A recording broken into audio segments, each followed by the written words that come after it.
Bonjour à tous, je me présente Danny Légaré, de PREL, projet de recherche sur l'énergie libre.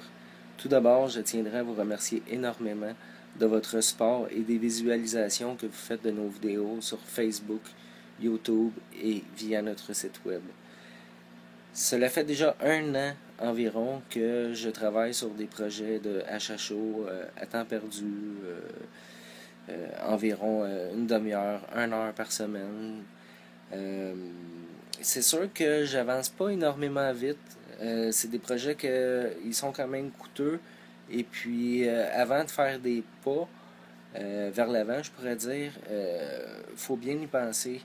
Parce que sinon, on achète des pièces inutilement, puis on perd plus de temps que d'autres choses. Je fais vraiment une courte présentation. Je vais refaire d'autres vidéos, parler un petit peu plus de moi. Je voulais tout simplement casser la glace. À la demande de certaines personnes, on m'a demandé de me présenter, parler un peu de moi, mais ça ne sera pas aujourd'hui. Aujourd'hui, je veux plutôt vous présenter une petite idée folle que j'ai eue ce matin. J'essaie toujours de penser comment essayer de produire plus d'hydrogène avec moins d'énergie.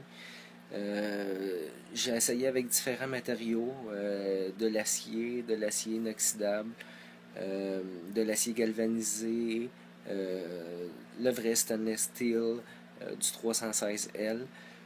Aujourd'hui, je vais essayer, je le teste avec vous. On va le voir en direct. Je ne l'ai pas essayé avant. C'est vraiment en direct. Je vais vous montrer comment essayer de faire un générateur d'hydrogène. Je ne sais pas la production. Que les coûts, on pourrait évaluer environ à 8$. C'est complètement ridicule, mais de toute idée folle, des fois vient des résultats extraordinaires. Donc, je vais vous présenter. On va essayer de faire un générateur HHO avec une râpe à fromage. Donc, suivez-moi. On va voir comment on va arranger ça. Puis, j'espère qu'on va bien s'amuser. Puis, ça va être plaisant de voir le résultat à la fin. Bon, tout d'abord, présentation de l'équipement.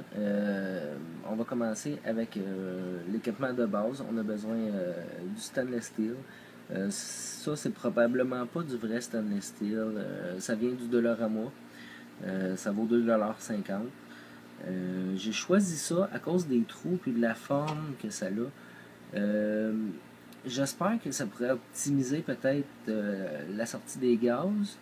Et puis, j'avais déjà essayé, en fait, je suis en train d'essayer avec un acier, c'est du stainless steel, mais c'est du gauge 20. Et puis, ça fonctionne très bien. Par contre, je vais vérifier avec un métal beaucoup plus mince le résultat que ça pourrait donner. J'ai cherché à essayer de trouver un métal mince et puis j'allais chercher des crayons pour mes filles au Dollarama. Je suis passé en avant de ça, je me suis dit, tiens, on va essayer ça. Même si le métal n'est pas de bonne qualité, ça me dérange pas que ça l'oxyde, puis ça me dérange même pas de scraper, si on veut, de détruire carrément les pièces. Donc, on va commencer par prendre ça. On va aller couper le rebord ici, là, qui donne une imperfection, parce que j'essaie d'avoir une surface quand même assez plane, malgré qu'on pourrait dire un tiers de rond, peut-être. Je vais découper les deux râpes, ici, chaque côté, là, là, et puis ici. De cette façon-là, je vais pouvoir les emboîter une par-dessus l'autre. Et puis, il va y avoir une distance qui va être égale quand même assez partout. On va enlever cette pièce-là ici, enlever cette pièce-là. Donc, je vais faire ça, puis on va voir le résultat. Et voilà les pièces démontées. Ici, on a le frame qui est plus bon, poubelle. Les plaques un peu brutes, je vais les écraser un peu pour les mettre vraiment le plus droit possible. Par contre, elle, je l'ai coupée vraiment vite. La deuxième, j'ai pris soin de penser de laisser une encrochure dedans pour pouvoir fixer mon câble facilement dessus. J'aurais dû y penser pour l'autre, mais c'est pas grave. On va faire avec. Donc, il reste à fixer un câble et puis à donner une distance égale entre les deux surfaces, les faire tenir ensemble, puis on va être bon pour faire un test brut juste pour la visualisation. Je pense que ça va être bien plaisant. Donc, on revient dans pas long. Et voilà, la fixation des conducteurs est faite. Il reste juste à assembler les deux plaques avec une distance respective égale entre les deux. Encore de retour, et voici le montage.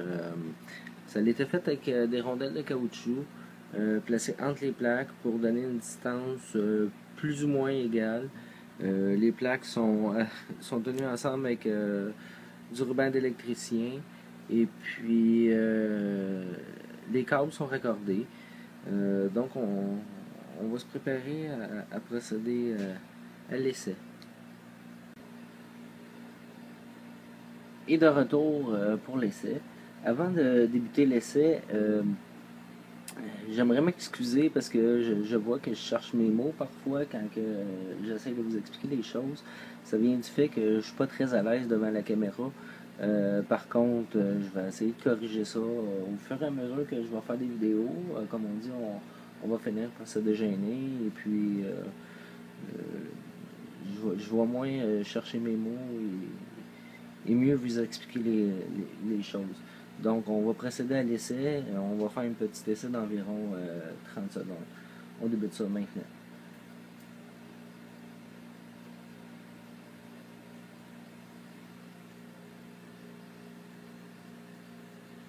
Donc, on peut voir que ça fonctionne relativement bien. On voit la production de gaz. La consommation en énergie, je ne pourrais pas vous le dire exactement parce que j'ai pas d'appareil pour vérifier présentement sous la main. Par contre, le câble qui relie ça, c'est du 14 AWG qui est bon pour 15 ampères. Le câble il est pas chaud, donc ça devrait tirer peut-être 6, 7, 8 ampères. Je vais vous montrer ici en haut. On voit très bien le gaz qui se produit. Donc on peut appeler ça un test concluant. Un peu fou comme idée, mais un test concluant. On va pouvoir futurement réessayer puis voir si on peut pas pousser pour que ça fonctionne un petit peu mieux. Donc, merci beaucoup pour la visualisation de cette vidéo-là. J'espère que vous avez trouvé ça quand même extraordinaire. Ben, du moins, la visualisation. C'est sûr qu'il n'y a rien d'extraordinaire là-dedans. Si on prend M. Thomas Lacroix qui fait 1000 fois mieux, et puis Stanley Meyer qui a réussi à faire ce que toutes nous, on essaye de recréer. Comme vous pouvez voir, je porte fièrement mon chandail de Hydrogénial, groupe dont je suis fièrement supporter, que je salue soit dit en passant. Salut Yannick, salut Vanessa. J'ai très hâte de vous revoir et d'avoir de vos nouvelles. Je vous demanderai, si c'est possible, de laisser vos suggestions, commentaires sur Internet, sur Facebook, sur le site web. Ça va nous encourager, ça va nous donner des idées. Et puis c'est ça, je vous remercie beaucoup et puis je vous souhaite à la prochaine à suivre sur projet de recherche sur l'énergie libre.